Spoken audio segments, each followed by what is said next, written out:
샬롬, 말씀 읽어주는 김기웅 목사입니다. 오늘도 기대하는 마음과 사모하는 마음을 가지고 하나님의 말씀 함께 읽겠습니다. 마가복음 13장 1절부터 13절까지의 말씀입니다.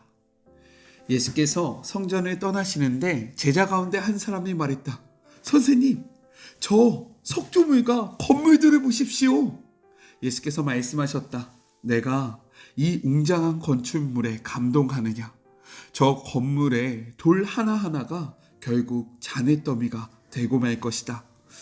이후에 예수께서 성전이 한눈에 내려다 보이시는 올리브산에 앉으셨을 때 베드로와 야고보와 요한과 안드레가 그분께 따로 다가와 물었다. 말씀해 주십시오. 그런 일이 언제 일어나겠습니까? 때가 막바지에 이를 때에 우리에게 어떤 징조가 있겠습니까? 예수께서 입을 여셨다. 사입이 종말론자들을 조심하여라. 많은 지도자들이 정체를 숨기고 나타나서 내가 그다! 라고 주장할 것이다. 그들이 많은 사람들을 현혹할 것이다. 전쟁 소식을 듣거나 전쟁이 일어나리라는 소문을 듣거든 당황하지 말고 침착하여라. 그것은 역사에 늘 반복되는 일일 뿐 아직 종말의 징조는 아니다. 나라와 나라가 싸우고 통치자와 통치자가 싸우는 일이 계속될 것이다. 곳곳마다 지진이 있을 것이다. 기근도 있을 것이다. 그러나 이것은 앞으로 닥칠 일에 비하면 아무것도 아니다.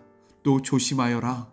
사람들이 너희를 법정으로 끌고 갈 것이다. 세상이 살벌해져서 내 이름을 전한다는 이유로 모두가 너희를 물고 뜯을 것이다.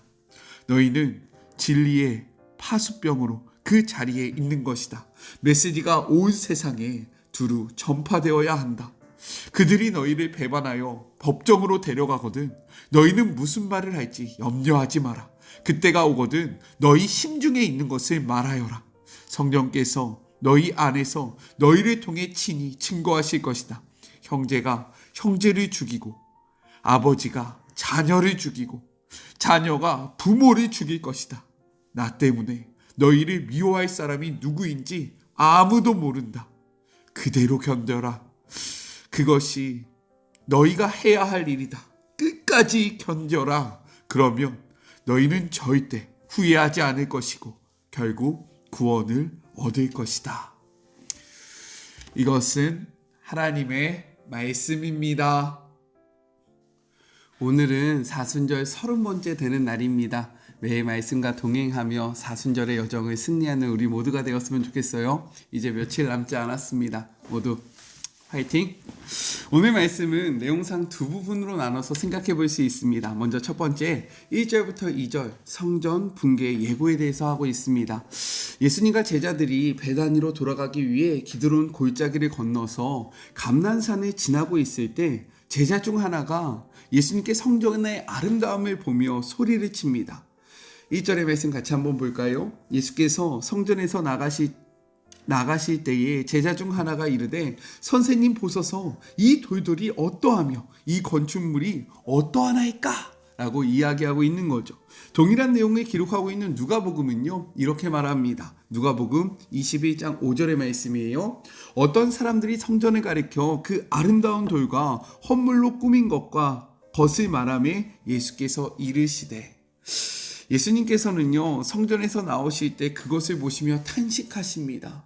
하나님의 전이 기도하는 곳이 강도의 소굴이 되었기 때문인 거예요. 이것을 바라보시면서 그분은 탄식하셨는데 많은 무리들은요 값비싼 대리석으로 화려하게 꾸며진 성전의 위용에 감탄을 했습니다. 이에 제자들도 덩달아 반응했고요. 그 중에 한 제자가 감탄사를 하면서 예수님께 저 아름다운 모습을 좀 보십시오 라고 이야기를 하고 있는 거예요. 그러나 이 성전은 더 이상 하나님께서 계시지 않는 곳이었다는 거죠. 하나님의 이름으로 종교 지도자들의 탐심을 채우는 강도의 소굴이 되었기 때문인 겁니다. 그렇게 예수님은요 아름답고 견고해 보이는 성전과 부속 건물들이 어떠한 최후를 맞이할 것인지를 분명히 말씀하십니다. 2절의 말씀이에요. 예수께서 이르시되 내가 이 큰 건물들을 보느냐? 돌 하나도 돌 위에 남지 않고 다 무너지리라 라고 말씀하십니다. 이러한 예수님의 예언은요, 실제로 AD 70년 로마의 티투스에 의해서 완전히 초토화되며 이루어집니다. 이를 통해서 우리가 기억해야 할 것이 있어요. 무엇이냐? 세상에 있는 것 중에서 아무리 아름답고 그리고 좋다 할지라도 그것은 영원하지 않다라는 겁니다. 언젠가는 무너지고 언젠가는 파기된다라는 거예요. 그래서 예수님은요, 우리에게 이렇게 말씀하십니다. 마태복음 6장 20절의 말씀이에요. 오직 너희를 위하여 보물을 하늘에 쌓아두라. 거기는 좀이나 동록이 해하지 못하며 도둑이 구멍을 뚫지도 못하고 도둑질도 못하느니라. 이 말씀을 기억하며 우리의 보물을 이 땅에 두는 것이 아니라 하늘에 쌓아두는 우리 모두가 되었으면 좋겠습니다. 또한 우리가요, 아름답고 화려한 것에 마음을 빼앗겨서는 안 된다라는 거예요. 우리의 시선은 어디에 머물러야 합니까? 예수님의 마음이 있는 곳, 하나님의 시선이 머무는 곳에 우리의 마음이 머물러야 한다라는 거예요. 화려한 것에 마음을 빼앗기지 않고 하나님의 마음이 어디 있는지를 살펴서 우리가 향할 곳이 이 화려한 곳이 아니라 주님의 마음이 있는 곳이라는 것을 기억하는 우리 모두가 되었으면 좋겠습니다. 둘째, 3절부터 13절 재난의 징조에 대해서 이야기합니다. 예수님의 성전 붕괴 예고에 제자들은요, 이 일이 언제 일어날지 궁금해하며 예수님께 물어요. 4절입니다. 우리에게 이르소서 어느 때에 이런 일이 있겠사오며 이 모든 일이 이루어지려 할 때에 무슨 징조가 있겠나이까? 라고 묻고 있어요. 예수님은 제자들의 질문에 대답하시면서 제일 먼저 미혹을 받지 않도록 주의하여라 라고 이야기합니다. 주의하다라는 것은요, 현재 현재 명령형으로 방심하지 말고 꾸준히 계속해서 지켜보라 라는 권면입니다. 미혹하다라는 것은요, 잘못된 길로 인도해 타락하게 되는 것을 뜻하고 있다라는 거예요. 즉 온갖 사기와 사이비가 난무할 것이니 신중에 신중을 기해서 가짜 선생들에게 현혹되는 일이 없도록 너희가 깨어 있어야 한다. 너희는 주의하여야 한다. 라고 말씀하고 계시는 거죠. 이에 예수님은 제자들에게 세 가지 권면을 하십니다. 첫 번째 6절 가짜 메시아를 주의해야 한다. 두 번째 7절과 8절 온갖 전쟁과 재앙이 닥쳐도 두려워하지 않아야 한다. 셋째 8절 이 모든 현상은 재난의 끝이 아니라 재난의 시작에 불과하다라고 말씀하고 있습니다. 이는 메시아 시대가 시작하기 전에는 혹독한 고통이 있을 것이다 라는 것을 의미하고 있는 거예요. 이 같은 거짓 메시아와 전쟁과 기근과 지진이 예수님이 재림하실 때까지 수없이 반복될 것이라는 것을 말씀하고 있는 것입니다. 그러므로 이것들을 종말의 징조라고 이야기하면서 자신들이 이 마지막 때에 나타날 메시아다, 내가 구원자다, 내가 보혜사다 라고 이야기하는 이단 사이비들을 조심해야 합니다.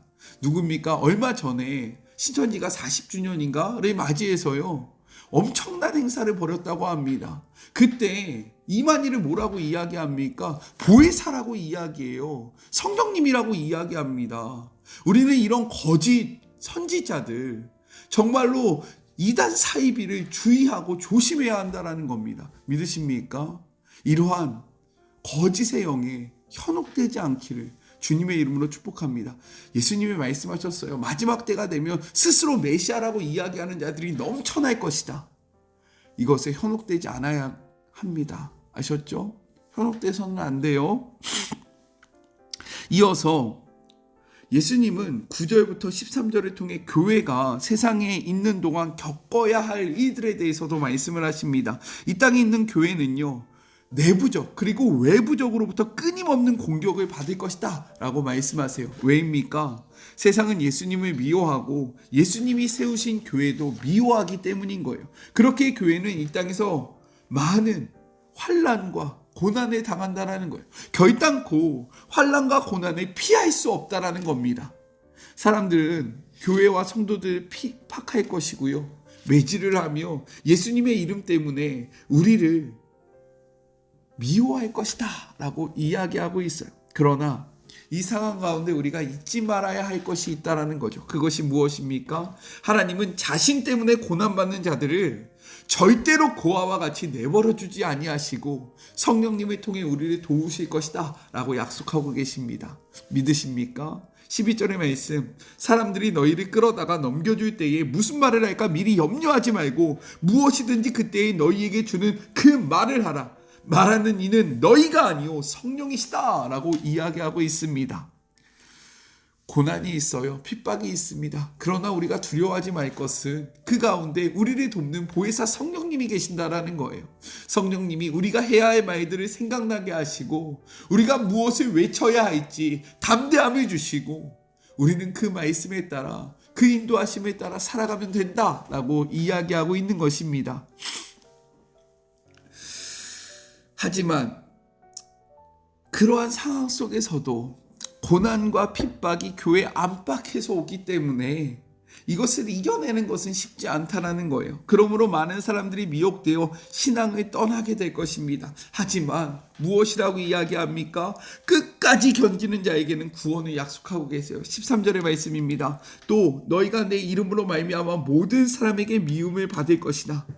끝까지 견디는 자는 구원을 받으리라. 저는 이 메시지 성경의 표현이 참 마음에 와닿았습니다. 13절 다시 한번 읽어볼까요? 그대로 견뎌라. 이것이 너희가 해야 할 일이다. 끝까지 견뎌라. 그러면 너희는 절대 후회하지 않을 것이고 결코 구원을 얻을 것이다 라고 말씀하고 있습니다. 지금 이 모습 그대로 견디시길 주님의 이름으로 축복합니다. 끝까지 견디시길 주님의 이름으로 권면합니다. 그렇게 할 때 우리는 후회하지 않을 거예요. 그렇게 할 때에는 우리에게 구원이 있을 것입니다. 고난과 환난 속에서 핍박과 어려움 속에서 좌절하거나 낙심하지 않기를 간절히 소망해요. 거짓 선지자로부터 미혹되지 않아야 합니다.